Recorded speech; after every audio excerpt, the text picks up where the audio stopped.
Well, here we go again. More questions for atheists, and these never ever go well for the religious. Can our theist avoid all of the pitfalls that we always see that the religious tend to fall into, or will he just leap into the chasms screaming, "Hold my beer"? Let's find out.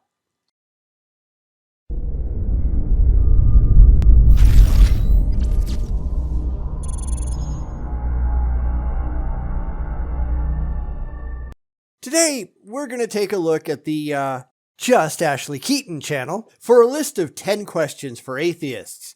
And I seem to remember doing one of his lists in the past, and frankly, I'm pretty sure I wasn't that impressed then, although I certainly haven't gone back to look at it, so hey, maybe I could be wrong.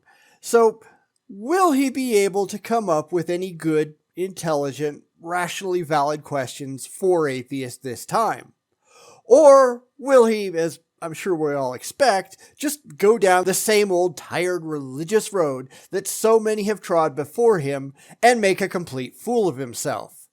Well, stick around and find out, I guess.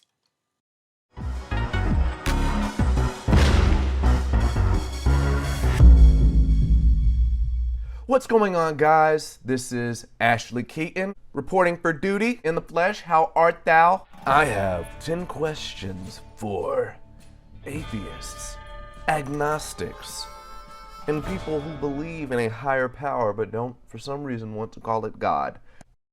And I have absolutely no clue why he's lumping those two groups together, because they don't actually fit. But sure, why not? I'm game. Now, I'll be honest, I answer a lot of these really ridiculous 10 questions for atheist things, and I've come to a singular conclusion. They really are a complete waste of time. But then again, all videos responding to the religious are, if your goal, as mine is to get to an intelligent, rational back and forth conversation between the religious and the non-religious and come to a single rational conclusion. Because that doesn't happen, does it? Because the religious, they have no interest whatsoever in actually talking to us. They'll talk about us, they'll talk around us, but they don't want to talk to us. They don't want to talk with us. They don't want to have an intelligent conversation with people who don't believe what they do. We all know that they are only interested in conning the rubes into making fun of the non-believers, not in actually engaging with our answers and coming to a common understanding. And that's what I want, but that's never what I get. So while I'm not aiming that directly at Ashlee, it is a fundamental problem with these kinds of videos in particular. So with that in mind, let's get started. Here we go. First question. Does objective evil exist? No, there is no such thing as objective good or objective evil. Good and bad are just labels that we attach to things that we just don't like. If there were no intelligent agents at all, such as humans, then there would be no good or bad, right or wrong, good or evil. Of course, that's something that a lot of people just don't like. They have a very strong emotional attachment to the idea that some things are just good and some things are just evil, but that's not true in any demonstrable way in objective reality. If you look at different individuals, if you look at different cultures, especially through time, you find very little agreement over what is good and what is bad, what is right and what is wrong, what is good and what is evil. It's all entirely subjective. I'm just waiting on you to answer the question. And I did. Don't be a dick. Now, I've got no clue at all about this guy's shtick. I just wanted to say that I've seen this kind of thing before. They seem convinced that we'll have problems answering these silly questions of theirs. And we just don't. We don't at all. Most atheists that I come in contact with, and I'm hardly an expert in this, but most of us have thought about these things before, and we can offer an answer nearly immediately. So don't be a dick, Ashlee. Give it a shot. Just ask your stupid questions, and most importantly, listen to the answers. It isn't like you're going to have anything to say in response after all. Number 2, can you define objective evil for me? I already did. It doesn't exist. Now, here's another problem that we often run into. These people think that they know what we're going to say before we say it, because they've got a script that they're running on, and their script is almost always wrong. And if you watch a lot of these, if you pay attention, they are almost always, almost without exception, wrong about everything. Because they are expecting us to answer like they would answer. And more often than not, we don't, because we are not just like them. I know they really wish that we were. I know they really wish that we were the gullible gits that they are, but we're not. We're just not.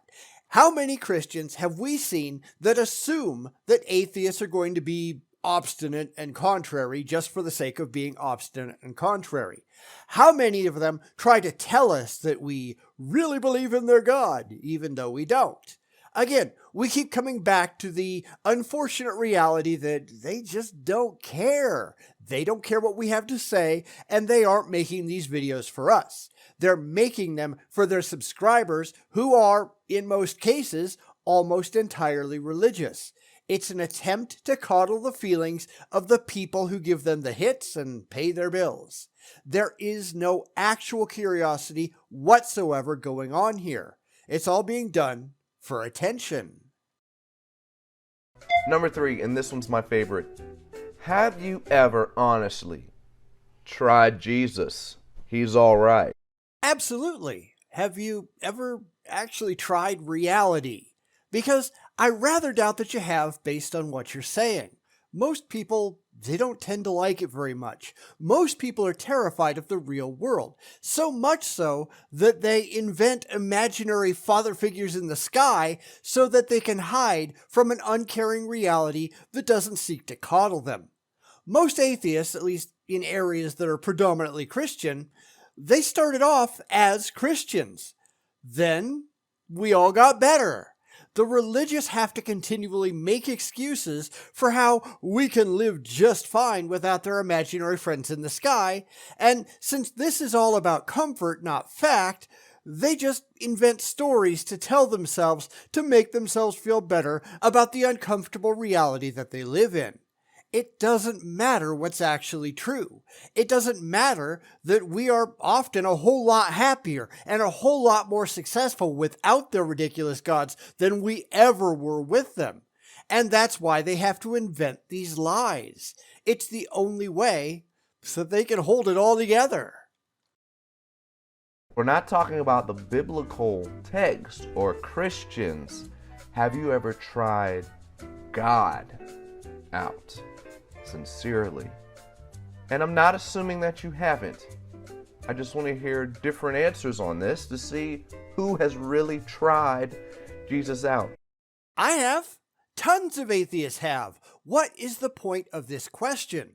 Most Christians are going to refuse to accept the answer, so what difference does it make? Again, we get right back to the reality that these questions, they're not being asked of atheists. They're being asked of Christians who make up the vast majority of the intended viewing audience as a means to make them feel better about themselves by making up answers that they assume that atheists would come up with without ever actually caring what atheists actually say.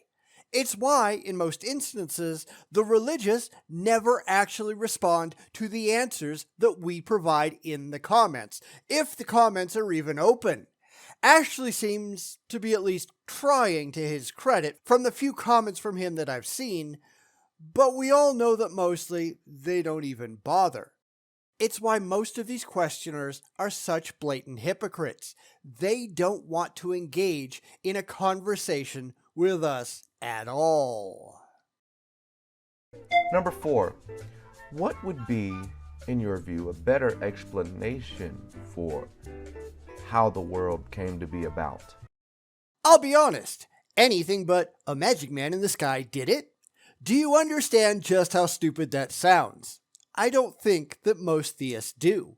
They just live in this particular theological bubble where they surround themselves with other people who think the exact same thing, and over time, it all starts to sound reasonable, especially since the religion appeals to the emotions and not to the intellect.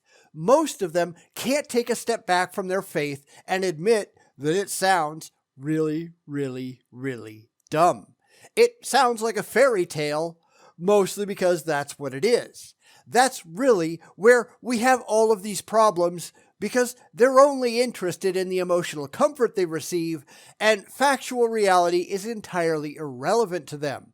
They don't care. So long as it makes them happy, they'll believe anything. Talking snakes, magical zombies, so long as it makes them feel good, they'll go with it, no matter how absurd it sounds from the outside. And this is just dumb. It really is. Of course, we do have explanations, at least provisional explanations, that stand up to scientific rigor, whereas the religious have absolutely nothing but their own pathetic fee-fees. The Big Bang?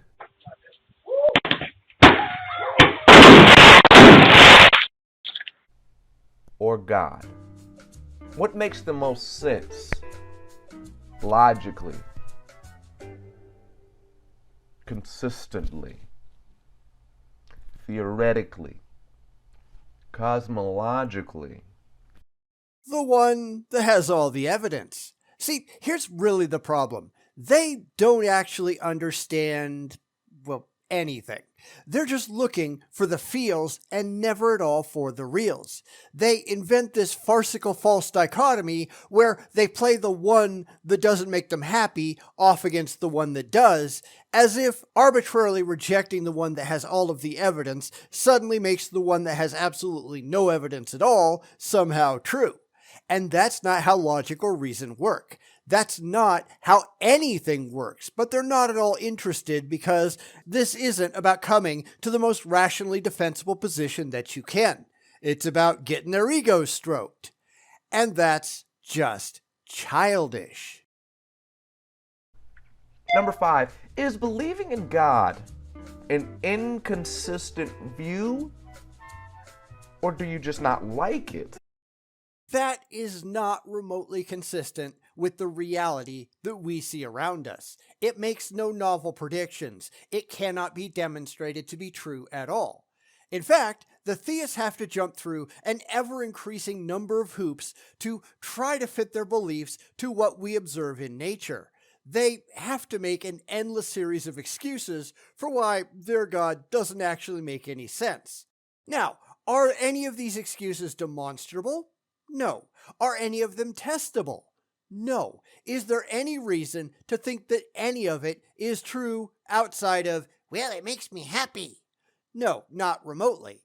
Because if you ask the religious to propose a methodology to test any of this objectively, they can't come up with one because they don't actually care. It's why they rely on faith. But faith doesn't get you anywhere. It's just, I believe because I want to. Well, I don't give a damn what you want. I care what you can prove, and you people have absolutely nothing. Number 6, do all humans understand morality the same way? Maybe. Do they understand the same morality? No. If they did, then we wouldn't need prisons, would we? The religious just have to make up excuses to explain that away too. The simple reality is, morality is subjective, no matter what you wish it was. What you wish doesn't matter. Only what is actually so does. The only places we need to see general commonalities in moral thought across the planet are where people need the same kinds of things to survive. People don't want to be murdered, therefore they think murder is wrong by and large. People don't want to be stolen from, therefore they think stealing is wrong by and large. Of course, we still have murderers and thieves, don't we? Because not everyone shares the same moral views. Welcome to the real world. Stick around, you might learn something. And some just choose to act against that good morality? You know, you really look like a condescending idiot when you do that. You know that, right? You ought to if you don't. I'm just trying to help, but you look like a frickin' imbecile. This is the same kind of thing that I see everywhere across the religious spectrum. Smug assholes pretending they've automatically got it all right because, fee-fees. But that's not how any of this works. Again, you'll see children doing this because they haven't learned how to be rational yet. They just think that they're right all the time, and they're wrong. Just like Ashlee here. And number 7, how can we know who is right? We go by the evidence. That thing your side hasn't got any of? We rationally evaluate the evidence based on the facts, not on your childish feelings. Your feelings don't matter to anyone but you. Of course, that's where they tend to go wrong, one of many, many, many, many, many places that they do, because they aren't concerned if the things in their heads, the things that they take on faith, accurately portray external reality, period. That doesn't matter so long as they get the emotional high that they're looking for. And this is what religion is. This is the stupidity that they can't identify, the stuff that they follow. It's all religion ever has been and ever will be. It's a bunch of emotionally stunted children living in adult bodies. People who care a lot more about how their beliefs make them feel than whether or not their beliefs are actually correct. Because that's one thing they don't seem to care about at all. We ask them to back any of it up, and they can't do it. How pathetic is that? How can we possibly know who has the correct answer? By actually caring if the answers that you come up with match up to real-world observations. And newsflash for you, bucko, yours just don't. Now, I can only speak in general. I'm hardly an expert in anything that Ashlee Keyton professes to believe, but speaking in general about the religious, they just don't give a damn if anything in their heads comports accurately with the objective reality that we all share. If they did, then there wouldn't be 42,000 distinct sects of Christianity, would there? They can't even agree among themselves what's right, much less being able to demonstrate it objectively to anybody else. The same thing is true of every other religion out there. They're all doing the exact same thing, and they're all doing it wrong. Because this isn't about fact, it's about feelings. It's not about evidence, it's about emotion. It's not how a rational adult mind operates. Because these are not rational adult minds. Number 8, and I know the answer to this question, but I want to know your answer. Does the Bible speak for every person who calls themselves a Christian? Not according to a lot of Christians, it doesn't. There are a lot of sects out there that have additional materials that they use, plus the Bible. The Mormons, the Catholics, the list is very, very long. And let me stop you right there, because I thought this was supposed to be a list of questions for atheists. Why would we care what the Bible says? We don't accept the Bible as anything but a book of mythology. It's questions like this that betray the real intent for lists supposedly aimed at atheists. It's addressing theology, not reality. And we don't care about your theology. We only care about reality. I don't care what your position is on the Bible until you can prove that the Bible is actually true. And sorry for you, you can't. You just can't. I don't care what you think about the Bible or the Quran or the Vedas or anything else. I care what you can objectively demonstrate, and you people are coming up completely dry.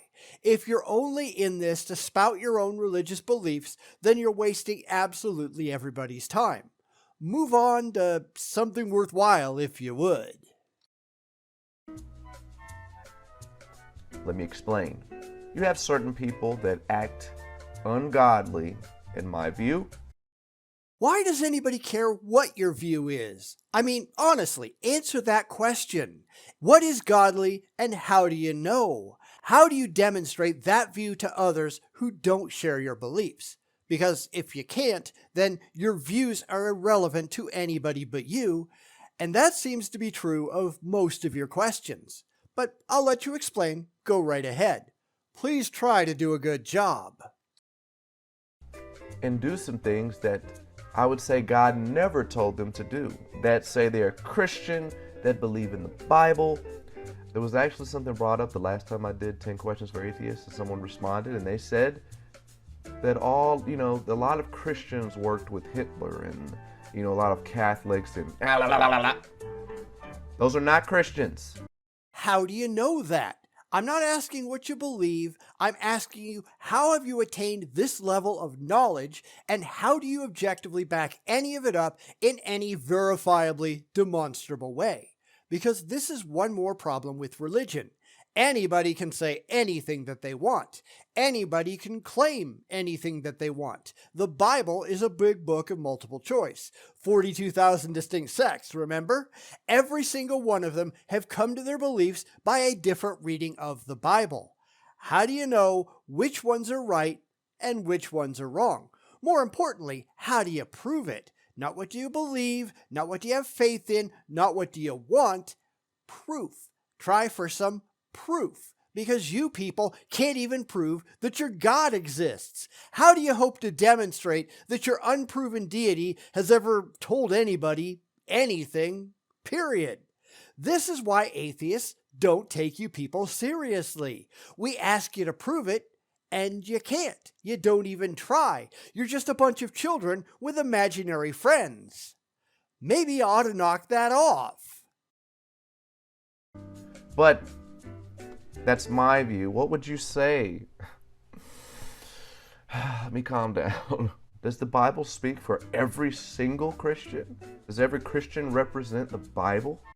I don't care. I don't think anybody ought to believe the Bible or the Quran or any of these other books until they have been objectively demonstrated to be factually correct. They are the product of primitive minds, and really, we should have all grown up by now. An ever-increasing number of us have, at least in the Western world, but the rest of you need to give that a shot. And that emotional reaction he has is part of the problem. He has an emotional attachment to Christianity. It's not based on evidence, it's not based on reason, it's based purely on his fifis. The second that we see that, we just roll our eyes and wish you just grow the hell up. The simple fact is, Hitler called himself a Christian. The vast majority of German Nazi soldiers called themselves Christians, even wearing belt buckles reading "God with us." The Catholic Church, which smuggled Nazi soldiers out of Germany following the end of World War II, they called themselves Christians too. You just don't like that fact, which is why you've arbitrarily declared them not to be Christian in retrospect. This is just the no true Scotsman fallacy. You don't get to declare that they're not a Christian because it hurts your little feewees. But they don't get to declare that you're not a Christian either. If that's what you want to call yourself, then as far as I'm concerned, that's what you are, and that doesn't reflect on anybody else. This whole childish in-group, out-group nonsense is just stupid. Knock it off. 9. Is murder against the innocent wrong? And why? Most cultures and people think so, yes. Does that mean it's objectively wrong? No, because going back to question number 1, there is no inherent objective right or wrong. I know he really tried to steer the conversation back then, which is patently dishonest, but it doesn't change my answer any. Most people don't want to be murdered, which is why we've enshrined that in our law in most places. Not all places. It's important to note that there are a lot of places, mostly religious places, where murder against some groups of people, like gay people and the non-dominantly religious, is perfectly a-okay. Because, God says so.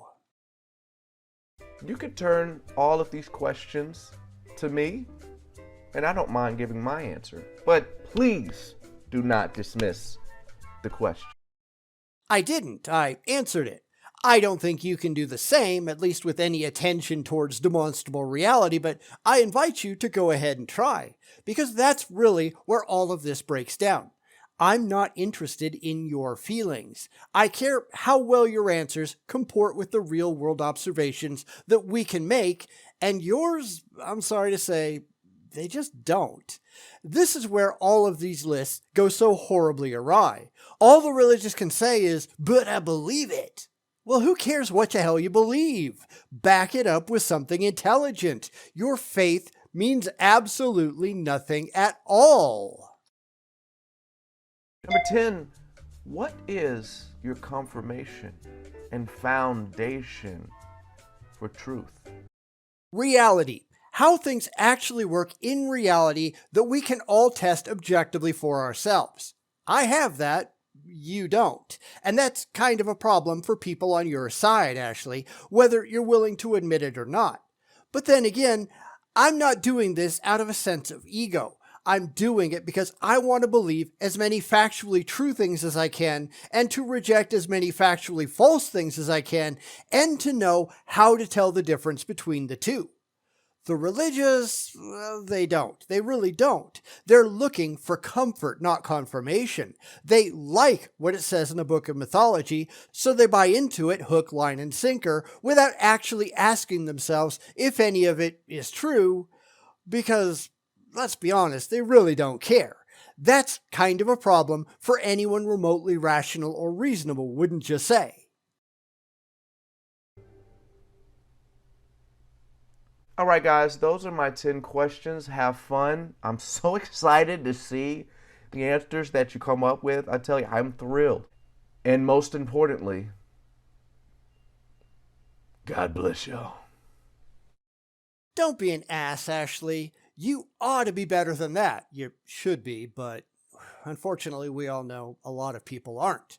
Because here's the thing, you ask questions, but you don't actually consider the answers. I went through some of the answers you gave in the comments, at least at the time that I'm making this, and you didn't actually engage in anything but your own confirmation bias. There's one where he's trying to push the idea of objective morality on everyone, even if they don't accept it, because he's incapable of just stepping back and looking at things from any perspective but his own. And that's why, in the first questions, he essentially tried to force atheists down that road. I don't think he has any clue how to respond if they don't, because all of this is part of a religious script. It always is, and it always will be, because they don't know how to think independently, rationally, or intelligently. They don't know how to come up with this stuff on their own. This is being completely locked into an idea without having any idea what that idea actually means or how to defend it rationally. In that, he's really no different than any of the others that we've looked at, and that's just sad. He's just one more smug asshole, and that's not something that anybody ought to be proud of. So none of these questions were at all worthwhile because they don't get us to a reasonable, rational, evidence-based discussion, and that's really all that matters in the end. I don't care what you believe. I care what you can prove, and Ashley, you've got absolutely nothing. Or at least, based on the long experience that I have with the religious, I assume that you have nothing, because you didn't present anything. But I could be wrong, and if I am, by all means, prove me wrong. That means you gotta present your evidence. Go right ahead. Why do I get the impression that he won't even try?